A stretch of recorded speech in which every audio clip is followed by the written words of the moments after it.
Искаш личен AI? Слушай внимателно. В новия подкаст ще говорим за това, защо всеки съвсем скоро ще има собствен личен AI, както и защо това е стратегически избор. И този път не съм сам. При мен е Светослав Арсов. Човек, който изгражда AI системи. Ще разбием темата на цел, полза и обхват. От първата идея до работещ AI. Ще ти покажем как се прави профили, контекст, RAG и как да направиш AI, който те познава като партньор. Ще говорим за модели, кога да е on-device, кога в облака, кога ти трябва мултимодалност. Ще разбереш как AI говори като теб. Тон, логик, поведение, навици. Ще ти покажем как се строи истински диалог. UX, промптинг и логика на разговора. Агенти, API, автоматизации.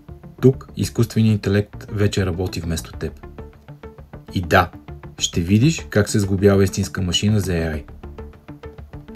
GPU, охлаждане, RAM, оптимизация, всичко, което ти е нужно. Подкастът няма да е на запис, а ще е лайв. На 1 декември, понеделник от 21 часа.